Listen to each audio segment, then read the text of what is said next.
Este episodio de la Estrategia del Día es patrocinado por Deel. Deel no es otra plataforma de nómina más.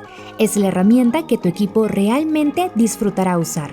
TI, recursos humanos y nómina, por fin en un solo lugar. Una solución completa diseñada para dar tranquilidad. Para mayor información visita deel.com/línea. Clic en la descripción. Muy buenos días, soy Tomás Carrió, editor de Bloomberg Línea en Argentina, y hoy les voy a contar las 3 noticias más importantes para que arranquen su día. Además, este viernes no te pierdas una nueva edición del cierre de la semana, en esta oportunidad con Nicolás Guaya, CEO de Max Capital Asset Management. 1. El gobierno de Javier Milei designó a Pablo Quirno como nuevo canciller. El hasta ahora secretario de Finanzas reemplazará desde el lunes próximo a Gerardo Wertheim al frente del Ministerio de Relaciones Exteriores y Culto, informó este jueves la oficina del presidente a través de un comunicado. Quirno, integrante de la mesa chica de Luis Caputo y uno de los principales referentes del equipo económico, ya había puesto un pie en Cancillería en diciembre del año pasado cuando asumió transitoriamente como secretario de Relaciones Económicas Internacionales en el lugar que dejaba Juan Paso, quien había sido el elegido para reemplazar a Florencia Misraji al frente de Arca. Ahora el funcionario se enfocará en abrir la Argentina al mundo y trabajar en nuevos acuerdos comerciales para construir más y mejores vínculos entre los mercados internacionales y los productores argentinos, según señaló el comunicado.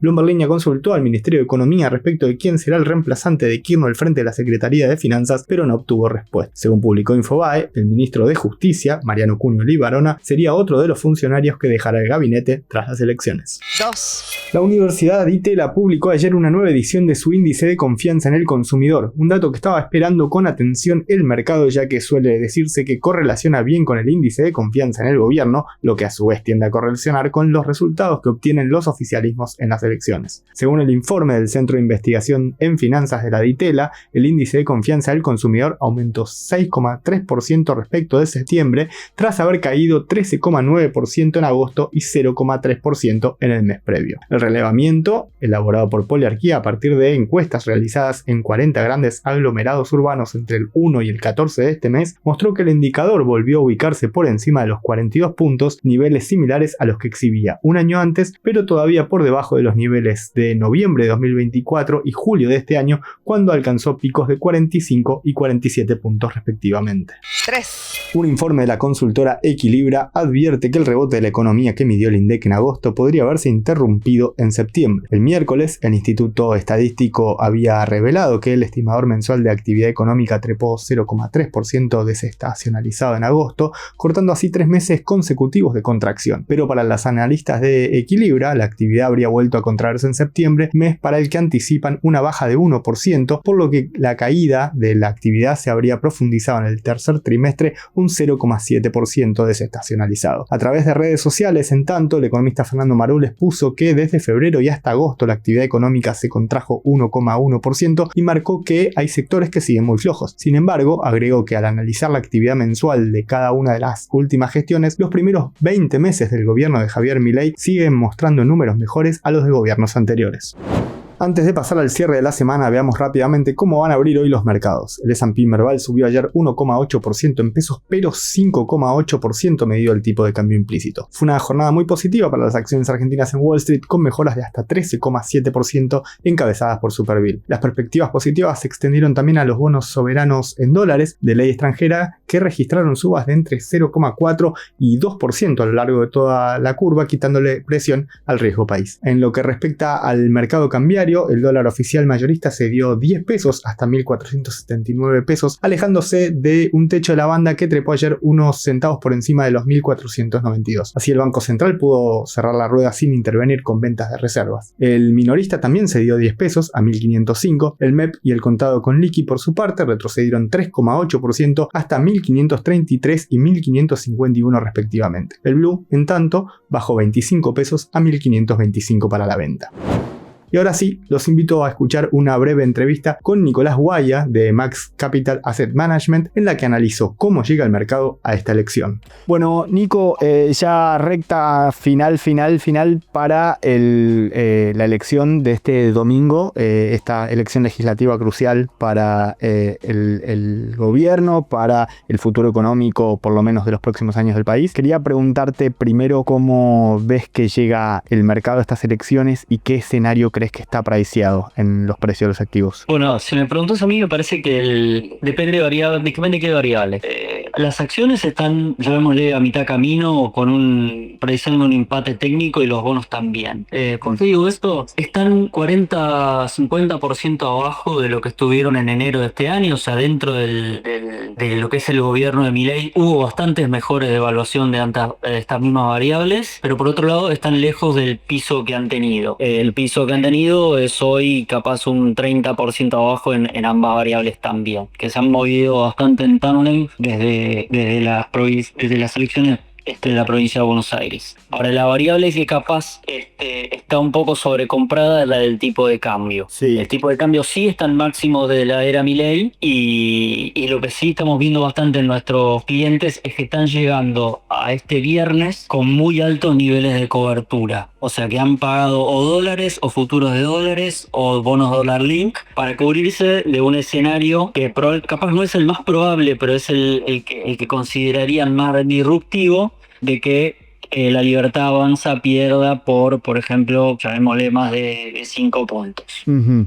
Ahora, eso, ¿crees esta cobertura o sobrecobertura, crees que está vinculada directamente con la incertidumbre respecto del resultado o también tiene un componente de la expectativa de que pueda haber una suerte de recalibración del esquema de bandas? Un poco de las dos cosas. El gobierno ha sido bastante tajante diciendo que va a mantener el esquema de bandas, que yo creo que por lo menos lo va a intentar en la primera semana, aún con un mal resultado electoral. Uh-huh. Y eso tiene que ver con el hecho de que tiene bastante exposición vendida en futuros, en dólar link, y pierde mucho y emite mucho peso, o suelta mucho peso, llamémosle, si suelta las bandas en la primera semana para empezar. Uh-huh. Siempre pensando en el escenario muy negativo, ¿no? De perder por más de 5 puntos, algo que sea una derrota contundente de la Libertad Avanza. Y eso no es el escenario de mayor probabilidad por lo que miden las encuestas, y ahí voy a lo segundo. Sí, hay mucha incertidumbre porque la única información que tenemos es las encuestas, que no les fue bien en provincia de Buenos Aires. No es cierto que no sirven para nada, hay gente bastante enojada con las encuestas, es un buen indicador tendencialmente para ver cómo venimos, es lo que tenemos. Y la verdad que no vienen dando que vaya a haber una derrota a nivel nacional, y además puede haber, por varias razones, una de las cuales es mayor participación seguramente, un mejor resultado que en la provincia de Buenos Aires, ¿no? Porque si vamos hacia lo que pasó en septiembre, tuviste mucho votante, tanto PRO como la Libertad Avanza, desencantado, sí, que no fue a votar. Uh-huh. Que es algo que, bien vistas de lo que sucedió en el último mes, de volatilidad cambiaria, de precios, muchos movimientos, mucha incertidumbre, puede llevar a que ese votante sienta miedo y vaya a votar ahora en octubre, aumentando la participación y aumentando esos votos van directo a las alianzas de la Libertad Avanza. Uh-huh. Entonces,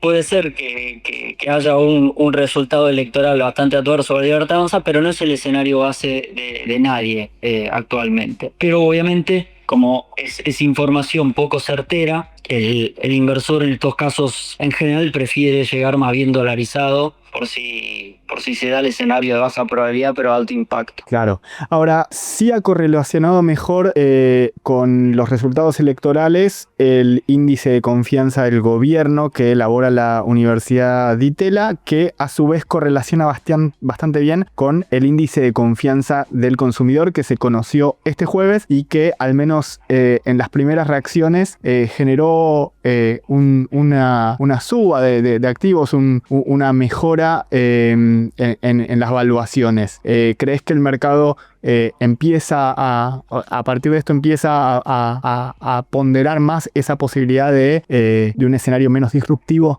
Sí, es muy posible que haya sucedido eso. Es la única noticia importante del día jueves.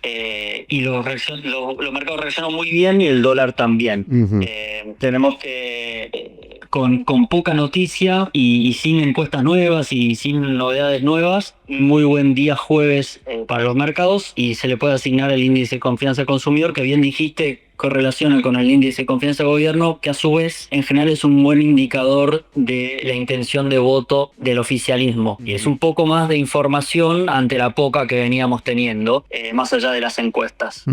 Ahora, quería consultarte qué escenarios imaginás para el lunes en caso de, por un lado, una victoria del oficialismo, por otro, de una suerte de empate técnico y en el tercer caso, una derrota del oficialismo por amplio margen. ¿Qué imaginás? ¿Qué lunes vamos a tener? Bueno, siendo escenario por escenario, vayamos por lo optimista por lo menos. Vamos a ver si la Libertad Avanza saca más de 3 o 5 puntos, o sea, algo ya lejos de un empate técnico y una contundente victoria del oficialismo. Creo que el tipo de cambio va a bajar. Veo al mercado sobrecomprado en esta moneda.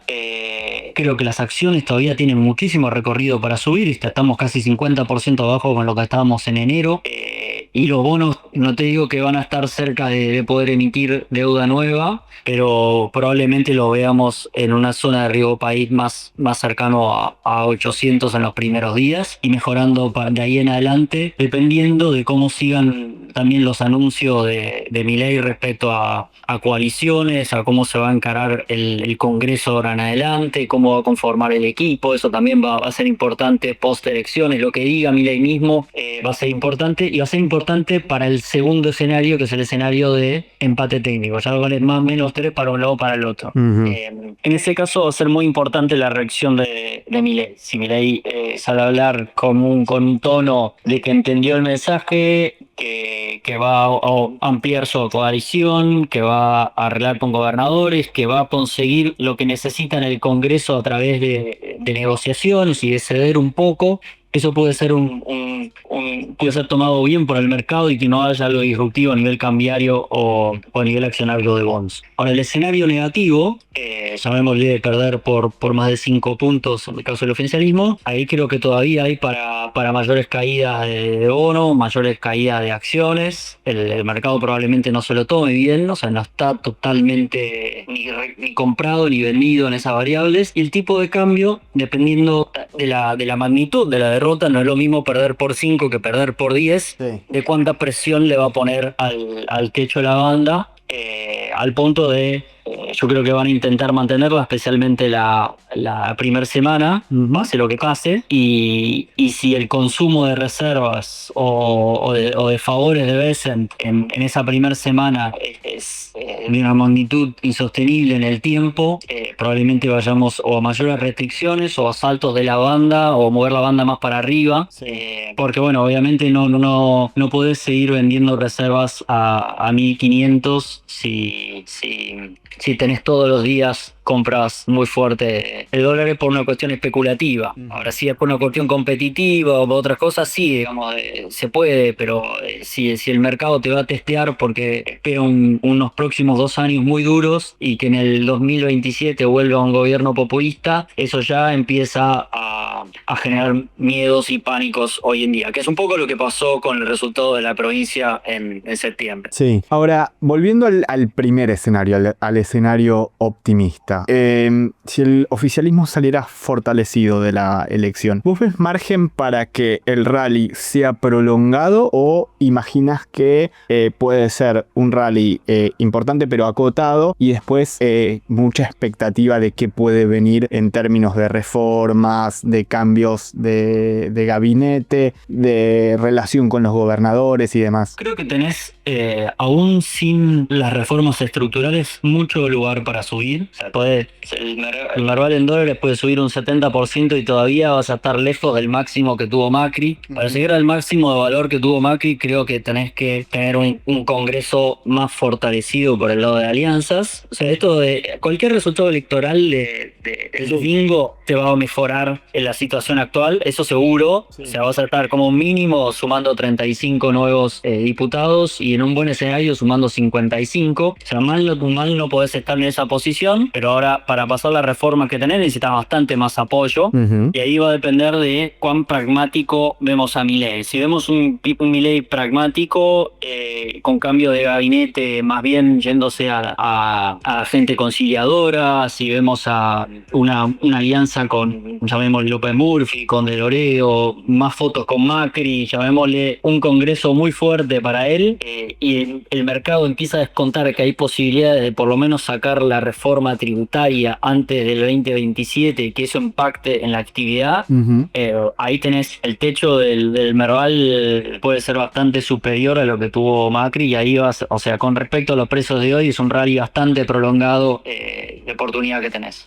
Ahora, la última consulta que quería hacerte, un poco la has estado respondiendo a lo largo de toda la entrevista, pero la duda es, ¿qué lectura crees que hará el mercado el domingo a la noche? Si puede llegar a centrarse justamente en la composición del Congreso y si se logra ese tercio para blindar los vetos como mínimo, o si crees que la reacción va a depender del porcentaje de los votos que obtenga el oficialismo, incluso quién quede arriba, y justamente de esta reacción inicial que muestre Milei desde el escenario. A mí me parece que la lectura del Congreso no va a ser tan importante para el mercado. Me parece que lo que el mercado está viendo es quién va a ganar en 2027, y el exitismo que se muestre en estas elecciones son importantes como proxy para ello. El Congreso, yo creo que el tercio ya lo tiene asegurado. No le van a vetar las cosas. Ahora, para sacar las reformas que necesita bastante más que el tercio mínimo para que no le veten las cosas, ¿no? Con decretos no podés hacer las reformas estructurales que tenés que hacer, con lo cual no importa tanto el cómo queda compuesto el Congreso, porque estamos hablando si suma 35 o 55 diputados, ¿no? El piso ya es alto de 9 bancas, pero no es garantía de nada, con lo cual va a ser más importante lo que pase en los próximos meses de cara a alianzas que lo que pase a nivel Congreso en el domingo. Esto fue un nuevo capítulo de La Estrategia del Día Argentina. Yo soy Tomás Carrió, editor en Bloomberg Línea, y me podés seguir en X en @TomiCarrió. Muchas gracias por habernos acompañado hasta acá y nos reencontramos la semana que viene. Esto fue La Estrategia del Día Argentina, escrito y narrado por Francisco Aldaya. Producido por Arturo Luna y Daniela Hernández. Que tengas un día muy productivo.